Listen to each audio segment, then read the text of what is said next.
Why is the aircon not working?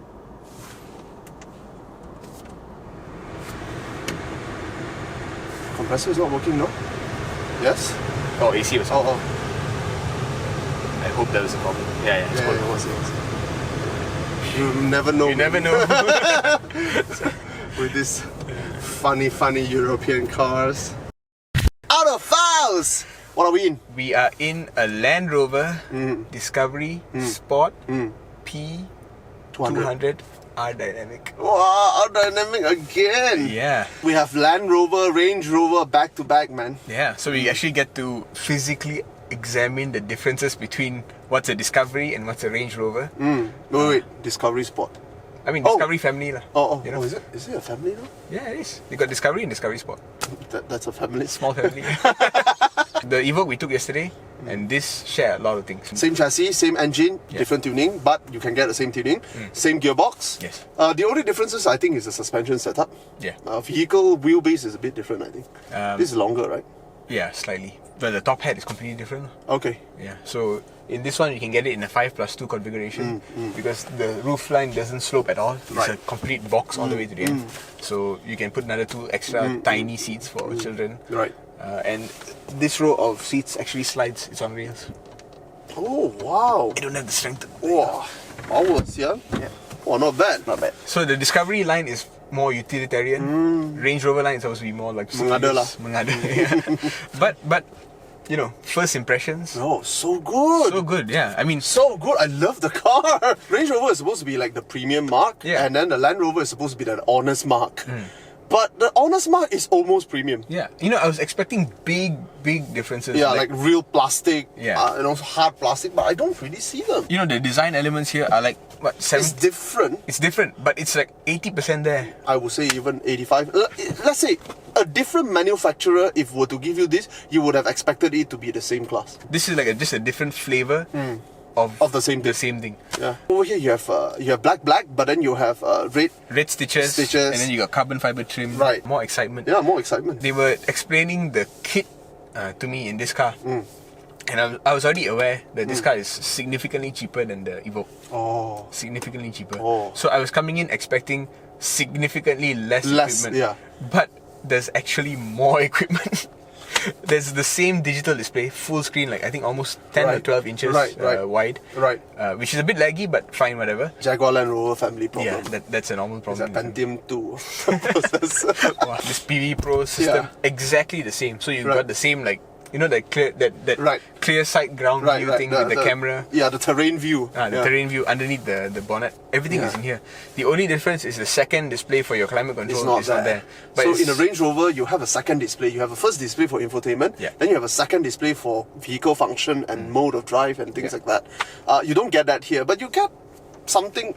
It's nice. like the same layout, but without a screen. Right. So Land Rover is very utilitarian minded, not so aesthetic minded, but they try their best for aesthetics, given their circumstances. Whereas Range Rover is mostly aesthetics, built upon something that is utilitarian or capable off-roader. Yeah.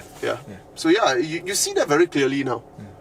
And you know, as long as we're still in first impressions, this is essentially the successor to the Freelander. It is. So the Freelander was a very good successor. Yeah. The Freelander was like their compact, Ford era, entry level. The failure lah. Didn't want to say.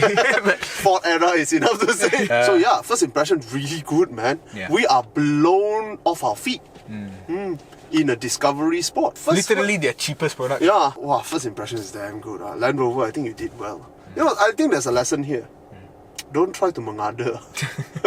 Alright, let's go for a drive, man. Go for a drive, yeah. Performance. What engine is this? Ingenium. So, just like the Evoque, it's an Ingenium 2-litre 4-cylinder turbocharged. Okay. Pretty much your standard premium car engine. Yeah lah. 200 horses. It's 200 horsepower. Okay. And 320 Newton meters of torque. Okay. Yeah. So which is compared to the Evoque we tested yesterday. Yeah, that was considered what they call a P250. So the petrol, high tune 2-litre. 250 horses lah. 250 horses. This 248 or 249 or something. 249, yeah. This is the torque. That was 370. This is 350. This is 320. 320, okay. Significant difference. Feelable.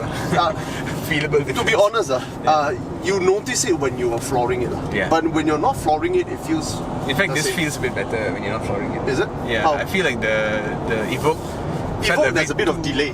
There's a bit of delay, and then when it comes a bit too hard. Too hard. Yeah. This one is like off the mark. Yeah. It's a very light-footed. Yeah, a smooth kind of delivery. Right. To like the amount of speed you need. Yeah. This is the kind of tuning I like. This is so weird, man. I mean, the two cars are almost exactly the same thing. They are the same chassis.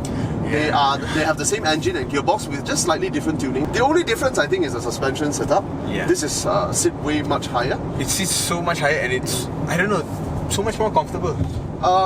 I mean, there is a lot of body roll lah. It rolls, like crazy. It rolls like 1995 again. Yeah.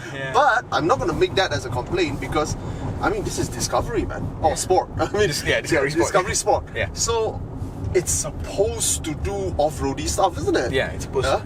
So, because it's supposed to do off-roady stuff, it's supposed to have a suspension like this. So, at least it is honest to its intention, isn't it? Let's go off the road a little bit.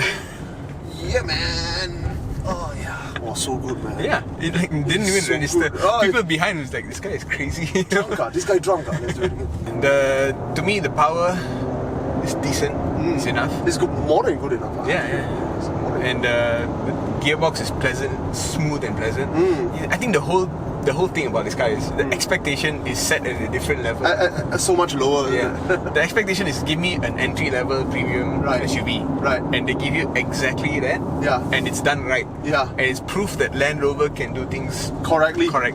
Yeah. You know, like, I mean, every Land Rover we've taken has always been disappointing. Yeah, because we always get the expectation that, oh, this is like their top spec. Right. This is they're going up against the 300 or the 30i. Right. You know, and suddenly we get into a 200, which it goes up against a 200 or 20i, and it's done to the same level of a Mercedes, I would say. Right. Definitely. And it's not even meant to be the premium mark of Land Rover. No.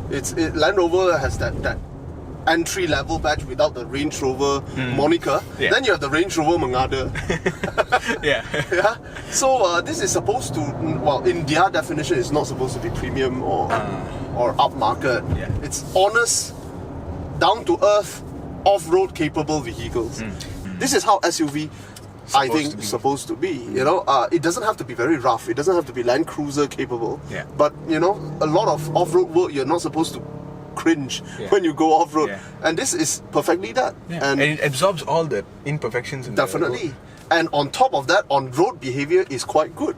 Yeah. You know, I mean, besides the roll, it's quite good. Yeah, I mean, the roll is something you need to get used to because your center of gravity is a little bit high and it's soft and quite a long throw in the suspension.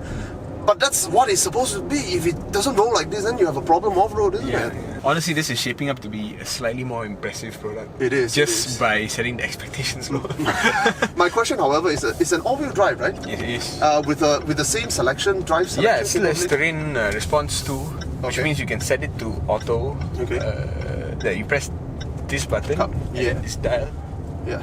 You can select one. So it's the same system as it on just the lacks that screen. Yeah, it just takes out the screen and gives you like a manual selection thing. Again, honesty, This is how originally things are done. Yeah. And it's funky, you know, the rings and all that. Yeah. It's got a more character than most other brands will be.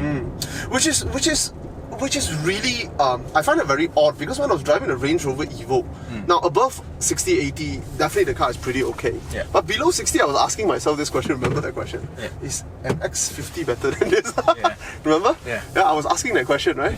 Casually going up curves. Casually. Yeah. And you can just take it. Yeah, it feels like we just went over a speed bump. Yeah, it did. If you don't know, I'm actually half a vehicle on the curb. Yeah. This is how you drive and take a video.